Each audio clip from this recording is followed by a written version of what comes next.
This is JVN Narasimha speaking from India. Now have a look at the board. Main verbs and helping verbs. We have been discussing the main verbs and helping verbs or auxiliary verbs. Okay, now have a look at the board. I am JVN Narasimha. I am teaching English. I teach English. I can speak English and Telugu. I have a class now. I have written 5 sentences on the board. You do homework. You don't do homework regularly. Now you have exactly seen 8 sentences on the board. Now I will explain how you can identify the main verbs and helping verbs in a given sentence. Now look at the sentence number 1. I am JVN Narasimha. Here the word which is kept in the box is the verb which is a main verb, because there is only one verb in the sentence. If a sentence has got only one verb, it must be a main verb. Okay, now look at the sentence number 2. I am teaching English. Here there are 2 verbs. Am teaching. I have kept teaching in the box because it's the main verb here. When there are 2 verbs in a sentence, the helping verb comes first and the main verb comes next. So here am is a helping verb. Here teaching is a main verb. Now if you compare the first sentence with the second sentence, in the first sentence am is a main verb, but in the second sentence am is an auxiliary verb. You can understand whether a verb is main or auxiliary or helping by looking at its placement. Here it is the only one verb. Here it is one of the 2 verbs.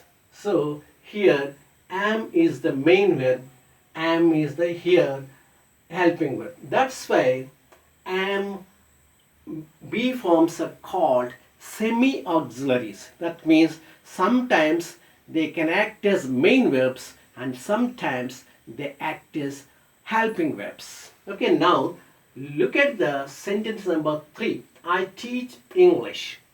Here there is only one verb here, teach. So it must be a main verb. Whenever there is only one verb, it must be a main verb. Okay, now look at the sentence number 4. I can speak English and Telugu. Here there are 2 verbs. Can, speak. Can you say what is the main verb here? Speak is the main verb because it occurs at the second place. But here can appears in the first place. So can is a helping verb, speak is a main verb. I will explain again. Suppose you remove can, I speak English and Telugu. The sentence is clear and meaningful. So speak is a main verb. Suppose I remove or delete speak here, I can English and Telugu. The sentence is wrong because can is a helping verb. Helping verbs can never stand on their own. They must seek the help of the main verb. That's why helping verbs are so called. They must take the assistance or help from the main verbs. Now have a look at the sentence number 5. I have a class now. Here there is only one verb and so I have put it in the box. Have. Have is the main verb here. No doubt about it.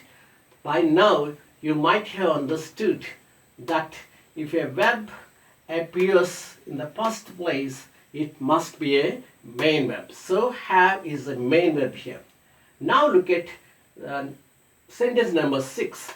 I have written 8 sentences on the whiteboard. Okay, here there are 2 verbs here. have written. So have appears in the first place, written appears in the second place. So written is the main verb, have is the helping verb. Suppose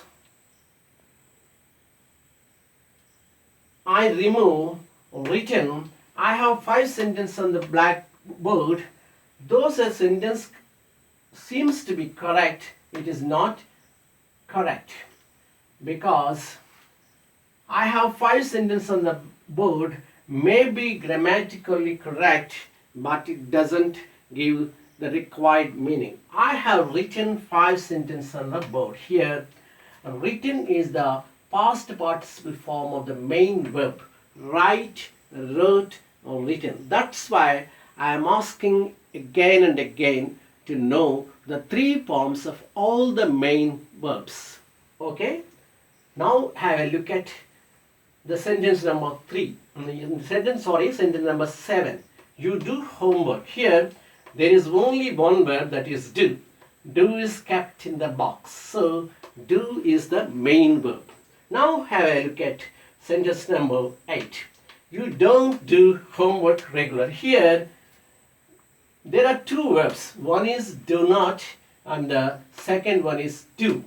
You don't do homework. Here some confusion arises because the do appears 2 times, but the trick is here do appears for the first time and do appears here for the second time. So here do is the main verb, here do is the auxiliary or helping verb. So do, have, and their other forms are called semi-auxiliaries because sometimes they act as main verbs and sometimes they act as auxiliary verbs. I hope you have understood my point, but you should use all these sentences in your speech and writing. We cannot and must not learn grammar for the sake of grammar.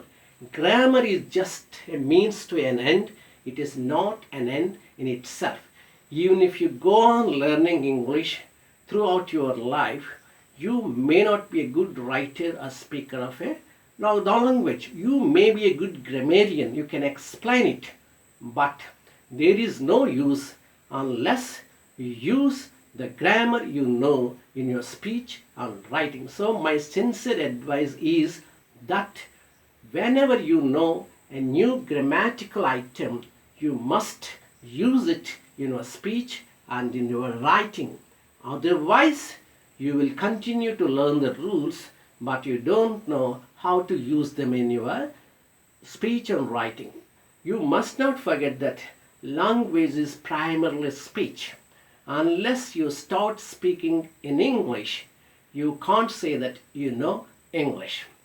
So I advise you to start speaking immediately with the words you know and with the little knowledge of grammar you have. This is J.V. Narasimha Rao signing off for today. I will be meeting you tomorrow again in the morning.